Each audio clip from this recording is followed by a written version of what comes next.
발바닥 쪽에 롤러 같은 걸로 펴주는 이런 운동을 한다고는 하는데 그런 분들이 있으면 그거 하지 말라고 저는 얘기를 합니다. 그 생겨있는 염증을 조절해주면 증상은 없어져요. 몇 가지 주의해야 될 것들이 있죠.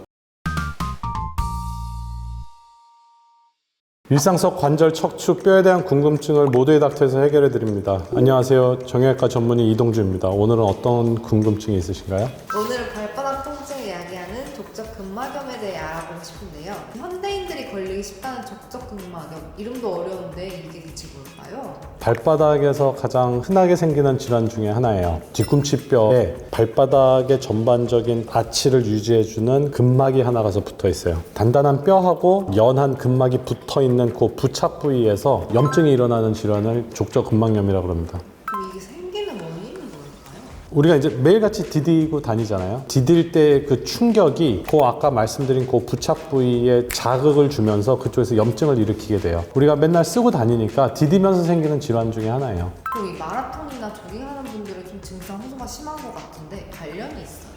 당연히 있죠. 왜냐하면 아까도 말씀드렸지만 많이 디디게 되면은 충격 전달에 의해서 자극이 생기고 그 자극이 염증으로 나타나면서 증상을 일으키는 질환이기 때문에 많이 뛰시는 분들, 많이 걷는 분들이 훨씬 더 많이 생길 가능성이 높아요. 안 걸을 수는 없는데 실제로 많은 사람들이 걸리고 있을까요?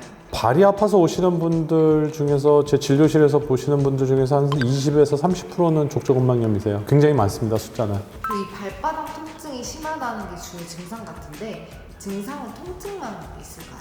특징적인 게 있는데 안 디디고 있다가 디디기 시작할 때 첫 발에서 통증이 가장 심하다고 이제 호소를 해요. 특히 이제 아침에 자고 일어나서 아침 첫 디딤 통증이 가장 특징적인 증상 중에 하나입니다. 그러니까 이 완치는 가능한 걸까요? 그 생겨있는 염증을 조절해주면 증상은 없어져요. 근데 이제 시간이 좀 걸리기는 하는데 몇 가지 주의해야 될 것들이 있죠. 일단은 디디면서 생기는 거니까 운동 같은 건 하시면 안 돼요. 우리가 안 걸어 다닐 수는 없지만 밥을 먹고 살려면 움직여야 되는데 필요한 그 움직임, 외적인 움직임들, 여가 활동을 하는 러닝이나 뛰는 거나 뭐 돌아다니는 거나 쇼핑 다니는 거나 이런 것들은 좀 자제할 수 있으면 자제하는 게 좋고요. 디딜 때 그 충격이 전달되는 거를 횟수를 줄이고 강도를 줄이기 위해서는 발바닥 쪽에 쿠션이 있는 게 중요해요. 러닝화 특히 좋고요. 딱딱한 신발은 절대 신으시면 안 되고 집에서는 슬리퍼 착용 꼭 해주시고 모양 예쁜 슬리퍼 말고 밑이 굉장히 푹신푹신한 그런 슬리퍼를 착용해 주시는 게 굉장히 중요하죠. 그러면은 애기들이나 강아지 있는 집들은 쿠션감이 있는 매트 같은 거 쓰잖아요.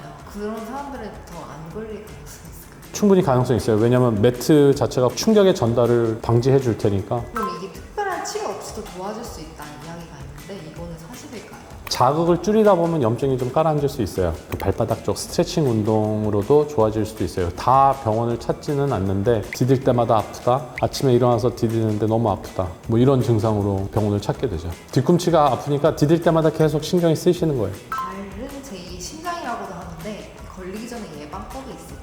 족저근막염을 예방하기 위해서 발바닥 쪽 스트레칭 운동을 매일같이 한다가 효율적인 면에서는 조금 떨어질 것 같아요. 활동량이 많을 때 비교적 쿠션이 있는 신발을 사용해 주시는 게 좋지 않을까 생각됩니다. 그럼 어떤 운동을 해도 되는 거예요? 요가나 필라테스 이런 거는 별로 상관이 없겠지만 서서 하는 운동, 뛰어야 하는 운동은 가급적이면 피해 주는 게 좋죠.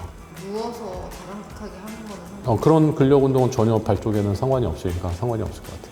지압하는 족저근막염에 도움이 안 된다고 하던데 염증이 더 발달되고 그럴 수 있는 거예요? 환자분들이 조금 잘못 알고 있는 게 발바닥 쪽에 롤러 같은 걸로 펴주는 이런 운동을 한다고는 하는데 그런 분들이 있으면 그거 하지 말라고 저는 얘기를 합니다. 그거 자체가 오히려 더 족저근막을 자극해서 염증이 생길 수밖에 없기 때문에 오히려 더 자극을 주는 현상이 있어서 스트레칭 운동 위주로 그다음에 이제 약물 치료, 물리 치료, 충격파 치료 그다음에 이제 항상 밑을 보호해주는 것으로 치료를 해야지 됩니다. 염증이라고 하면 항생제 같은 거를 먹으면 없어지는 거 아니에요?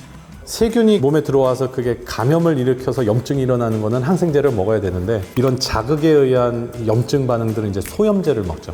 근데 이 한창 맨발 걷기가 유행이었는데 맨발 걷기는 족저근막염에 좋을까요?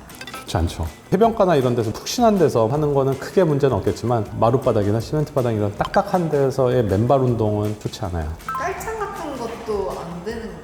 푹신한 깔창은 환자들한테 권하기도 해요. 보조기 중에 밑에 실리콘으로 되어 있는 푹신한 뒤쪽 깔창을 권하기도 합니다. 필요에 따라서. 오늘 족저근막염에 대해서 이야기를 나누었습니다. 내용이 마음에 드셨다면 좋아요, 구독 부탁드립니다.